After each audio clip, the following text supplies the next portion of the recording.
We are back. We are going to be talking about the most exciting topic in Portland, which is how is the Portland housing market. My name's David Caldwell. I'm here with Krista, Britton. We have been on a long hiatus from doing these, which has been quite nice, but we're hoping to educate you today. We're going to talk about what has happened year to date in the Portland housing market. In the past, we've always had people request some slides. So we have some, and we're going to also give kind of this like 10-year zoom out perspective on what is different. What does a normal market look like? What does a high interest rate market look like? So if we want to answer the most important question, I think the question is, what is going on with my value? How's the market? Year to date, comparing 2025 to 2024 through June, the average sales price has increased 1.2% from 607,800 to 614,880. At the same time, the median price increased from 542 to 550. That's a 1.5% increase. And if we look over the last 12 months, the average sales price is up 1.3% with an average of $611.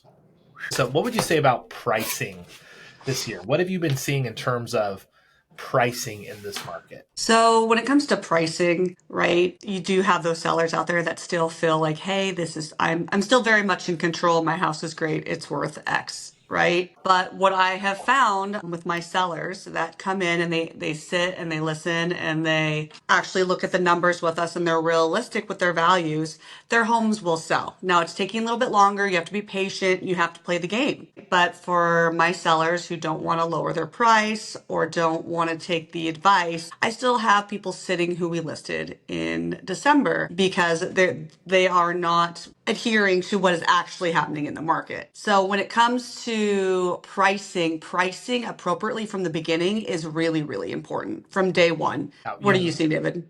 I think people are used to being in a seller's market. When you're a seller, like one of the most common things you hear is, I don't have to sell my house. On the flip side, buyers don't have to buy. Right. You know? And one thing that we've seen a big shift since 2022, I mean, it's 2025, we've been in this for a while, but people are still adjusting, is we are now in a buyer's market. But as we're going to show later in some slides, we're kind of in a buyer's market with no buyers. So it's becoming increasingly hard to be a seller. And you are seeing lots of homes coming down. I saw a stat the other day from Redfin, I think, where it's about 38% of the homes in Portland are doing some form of a price reduction. Some are doing many, some are doing one. But with all that being said, pricing has been really resilient and we'll show this later, with how many homes have been coming to the market against how many have actually sold. It's the lowest number in 10 years that we're experiencing so far this year. And pricing has stayed resilient because most home sellers are just opting to remove their homes from the market when it doesn't sell and stay in those low interest rates.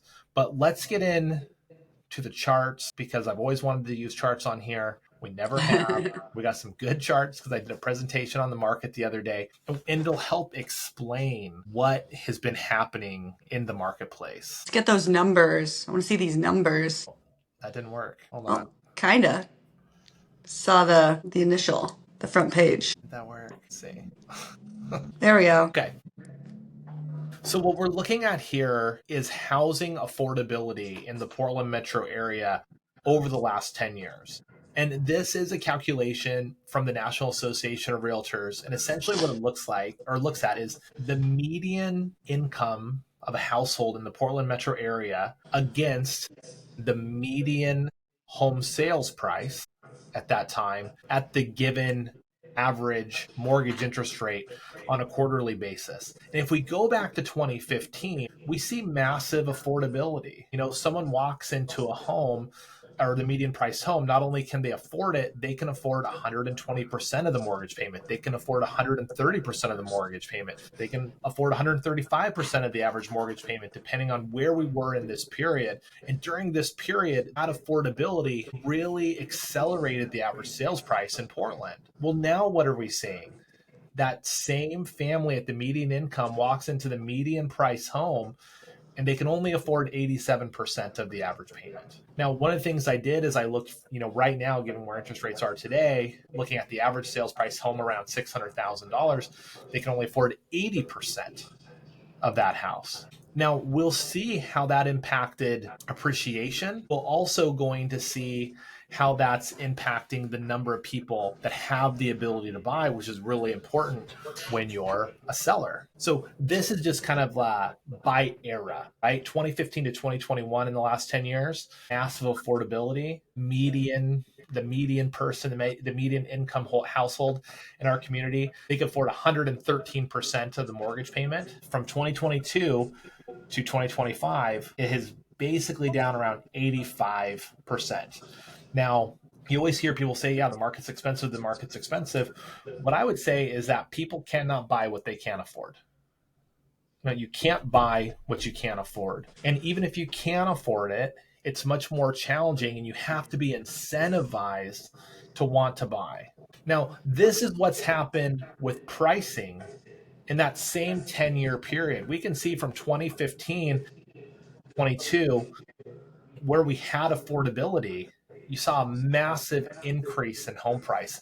Between 2021 or 2020 and 2021, really what we saw was about 4 years of appreciation in one when we look at the average rate of appreciation. Home values on a monthly basis peak out in May of 2022 at about 650. And since that time when interest rates increased, we just kind of started bouncing around on a monthly basis. But our averages, the 12-year average is important because real estate's a long-term asset, has really kind of settled, give or take just above that $600,000 price point. So that was a lot of talking, thoughts. Yeah, I think when you first showed me, these slides initially, and I'm not a slide person, but I am visual. This is actually really put into perspective overall what people can afford. And then we do talk about affordability a lot, and I think this is really important for sellers to understand, hey, you think your house is worth X, but what can people actually afford?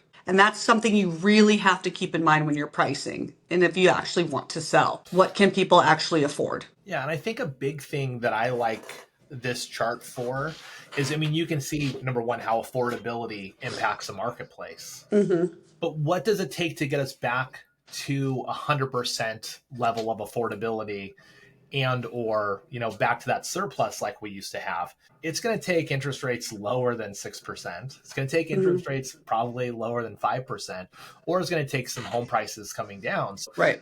my thought is people, they fiercely protect their equity. I always joke that as a home seller, you might like me in the beginning of the transaction and hate me over $2,000 to $5,000 by the end for some repair I had no control over, right? Not being able to negotiate it because the buyer's willing to die on that sword, right? The market likely isn't going to get better in the next 90-day period. That's something we hear a lot. I'll just wait 90 days. I'll wait a year. We could be in I've been thinking maybe a 5-year period of where we Just kind of basically stale. are kind of flat. Yeah. What's wild is we're 3 years in now, and we're still hoping to get back to where we were, but we're still in this era of unaffordability that we need to get out of. So new listings. We're going to transition to new listings, then we're going to talk about pending sales. Over the last 10-year period, including, a down year in 2023, 2024, and year to date in 2025 for new listings, we have averaged about 36,000 new listings per year coming to the marketplace. So when you hear people say we have a housing shortage, that is true. We're not listing as many homes as we're accustomed to. Year to date, we've listed about 5% more homes than we did in 2025. But I will argue we do not have a housing shortage due to the number of homes that are actually going unsold. This is the Portland metro area pending sales over the last 10 years. From 2015 to 2024, we averaged just shy of 30,000 pending sales annually. Now, if you look at 2023 and 2024, we're just shy of 22,000 pending sales each year. Year to date, pending sales are down 0.1%, so an insignificant amount. But there's quite the gap between what's listing for sale against what's going pending, larger than what we have normally. And I think that's another thing for sellers to be aware of, because that's a challenge, and for buyers to be aware of, because that's an opportunity. On a low day on market property that has multiple offers, this data is meaningless, right? There's multiple offers in every single market, right? There's going to be competitive situations in every single market. But as homes are on the market for 30, 60, 90 days, or maybe haven't adjusted their price, that's where I would lean on information like this to be a discerning buyer, maybe negotiate a little bit more aggressively. What are your thoughts on that, Krista? Yeah, I mean, it's the exact same thing, right? Every market, we're going to have multiple offer situations. And with homes that are, we call the unicorn properties that, they're just highly sought after and they're rare and they don't come very often. And then we're going to have properties that are backing to a road or, have a unique floor plan and things like that. They're going to sit longer. They will sell, but they have to be competitively priced and you have to adjust for the market situations, which, not all sellers are willing to do depending on their given circumstance. So I think looking at this chart showing the amount of pending, buyers are walking away. They have more options. There's more homes on that are listed. So they have more options and more will come. It's just, the patience game. So this shows the percentage of new listings that went unsold annually. This does not account for carryover. This is just as good as math I could do based on the information we get from the MLS, because they don't make these charts for us. This is all stuff that I made with data available to us through the MLS. But this is the amount of homes that went for sale annually, no carryover, just new listings against the number of homes that went pending. You can see that from 2015 to 2021 in that low interest rate environment, we averaged about 15% of the market going unsold. We talked about this in 2020 because even 2020 and 2021, where people were like, gosh, everything's selling with multiple offers. Not true. There were still homes that were not selling, right? We were looking at this data. We were able to get some contingent offers accepted for our clients based on this information because not everyone was selling at that time. Sometimes it was there weren't enough buyers. Sometimes it was price or overpriced or condition. But never is there a marketplace where 100% of homes sell. But unaffordability has exaggerated that. What you see in 2023 and 2024 was about 25% of the homes didn't list for sale. What the math on that ends up being is about 10,000 homes annually. So now we have a year where more homes are coming to the market, and we've jumped to 32% of the homes haven't sold. So this is not a great trend if you're a seller. This shows up with what you were talking about earlier, Krista, is you have to price realistically to the market. I saw a meme the other day, and I don't really like real estate memes too much because there's lots of slogans I don't like. But it was, if you priced your home at market value and it's not selling, it's no longer market value. And I thought that was really smart. Now, I might add an asterisk and say, depending on how many days you're on the market, because this marketplace does require patience. But this is something that's really important for people to see when they question, gosh, why isn't my home selling? Not selling your home in this marketplace, unfortunately, is a common experience because we are kind of in a buyer's marketplace with no buyers. Closed sales. To me, I look at this, the number of homes being unsold. That's, I would say, is it a good market for sellers or not, right? Well, if we look at the last chart and we look year to date, we have the lowest number of closed sales in a decade and the highest number of homes being listed for sale and going unsold. A normal marketplace, as you see, we're always selling above 30,000 homes a year in Portland. In a high interest rate environment, we're selling about 22,000 homes per year. And this goes back to affordability, that people cannot buy what they cannot afford. Again, the market's been resilient. You would think with this information that pricing would have come down, but it hasn't come down because people have low interest rates and they'd rather stay and update their house or stay and delay their plans than give up equity. But something's really true in human behavior. People's plans usually don't change. They just get delayed. Right. So at some point, we will see these homes come to the market. And the people who tried to sell in 2023 and 2024 that failed, if they're trying again in 2025, they're usually the more aggressive home sellers. Not always, but some, or most of the time. Yeah, usually they've kind of learned. A lot of times they're like, okay, we are more mentally prepared. We're ready.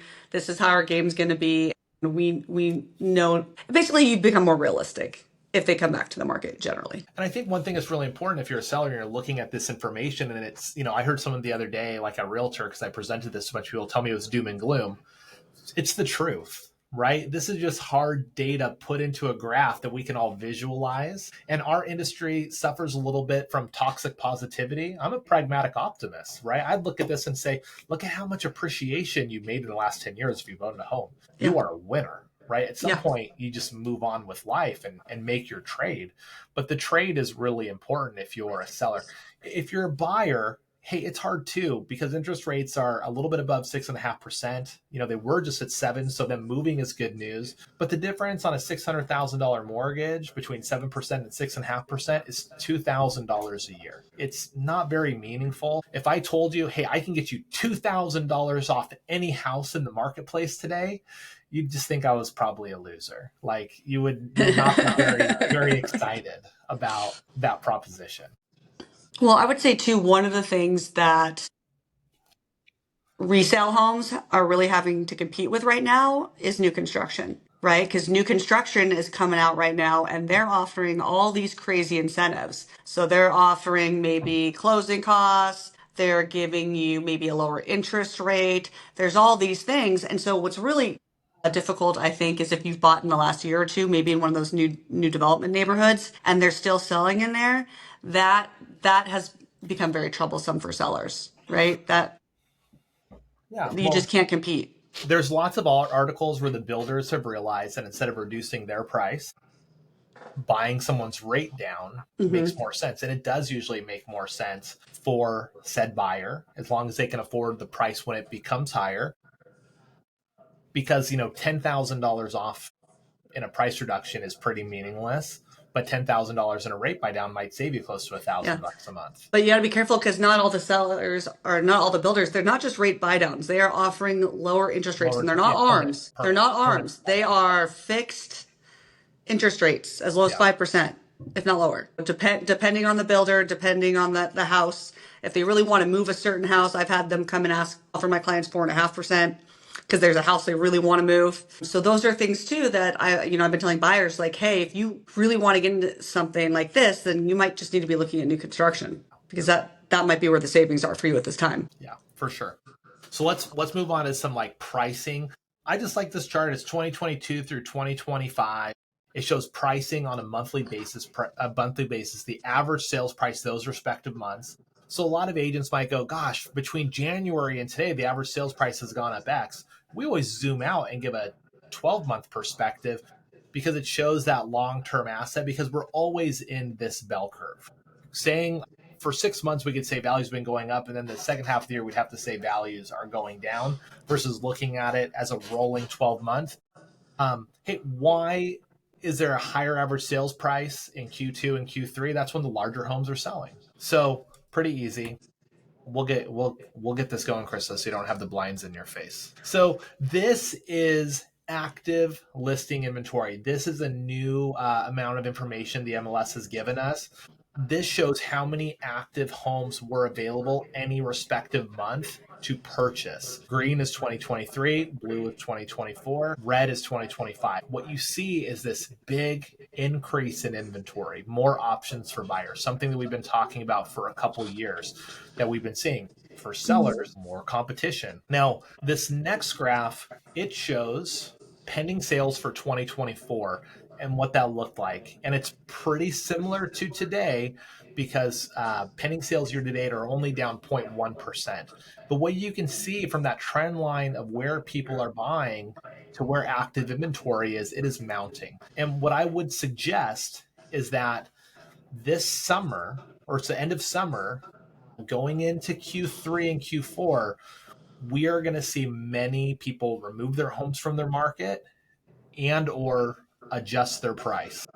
Usually the September, October months are really heavy for price adjustments. And then November, December seem to be pretty down months for sales in general. So we still see a lot of active inventory coming to the market these months. And this is where we start seeing price reductions and seeing them be removed. So if you're thinking about putting your house on the market in the next couple months, well, we'd love to talk to you to try to help you create a strategy to avoid this season here. But also, if you find yourself in this season wondering what happened, I expect this little red line here to be around 8,000 homes on the market by the end of the year.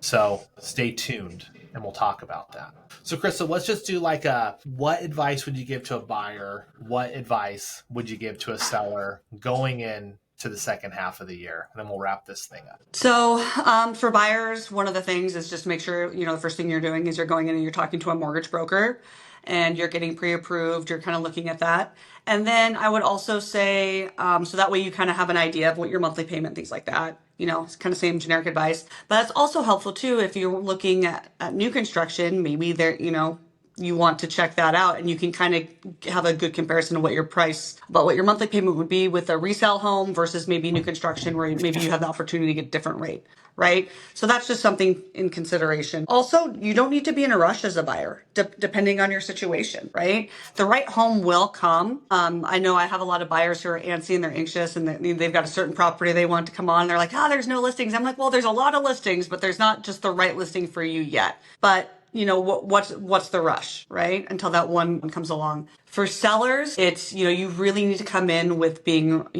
realistic. All right. We need to price appropriately. I think it's really important that we sit down with you when we go over like, hey, this is what's selling. We review all these fun numbers. What's going on in your particular area with your particular type of property?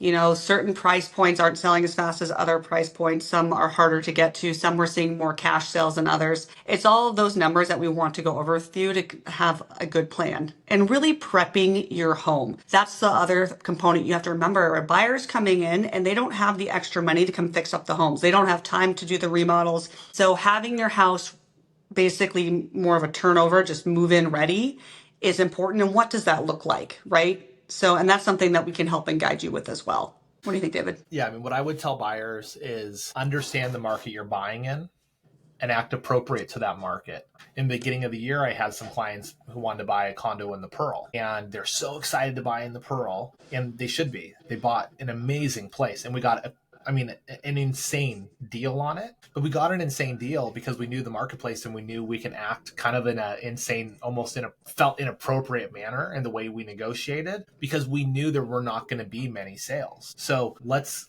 go buy knowing, values have been declining in the Pearl. Most likely what you're buying will be worth less next year, not more. Let's hedge that a little bit and negotiate hard, because we knew we'd have many options. On the flip side, I've been in marketplaces that have been tighter where I've made full price offers on properties this year with clients, but it was the right property for them. It still represented a great value. It was in great condition. Understand the market you're buying in so you know how to act. I think one of the most important things for a seller is to understand the marketplace value of their home might be different than the value they need or want. And if the marketplace value is different than what you need or want to make the next move, you have to make a determination if you're willing to go through the pain in the ass that is listing your house for sale. And also in our industry right now, there's this big debate over seller choice and what you do. What you have to know as a home seller is all these websites are collecting data and you're leaving digital breadcrumbs, right? You can't go test the market without doing a big price reduction, and everybody knows that. You can't be on the market for a certain period of time and get that black eye in the beauty contest we talk about sometimes and fail to sell and come back and always have success, because everyone has this data available to them now. As a home seller, if you don't get your price, is there still a price or trade where it makes sense for you to move? I know right now I'm going to be selling a property that I live in to buy something else, and I'm not going to sell the property for what I want, but the trade is worth it, right? And in my head, I'm going, okay, ideally I get this price, but what if I get this? Like, what price really sucks, right? Like, I know the price that really sucks, but is the trade worth it? And if you can't answer yes to that, maybe you pump the brakes a little bit on being a seller. But you do have to recognize that if you are a home seller, based on the amount of homes selling and the percentage of homes being left unsold, this is the most challenging market in a decade to be a seller. And if you're working with an agent and they just tell you the market's hard or it's strange or it's weird and they don't understand the complexities of it, they might not be able to get you over the finish line. So if you have questions about buying or selling, email us at hello@hillshirerealtygroup.com. We're bringing these back. So if you want to see more, like and subscribe, and we'll see you next time.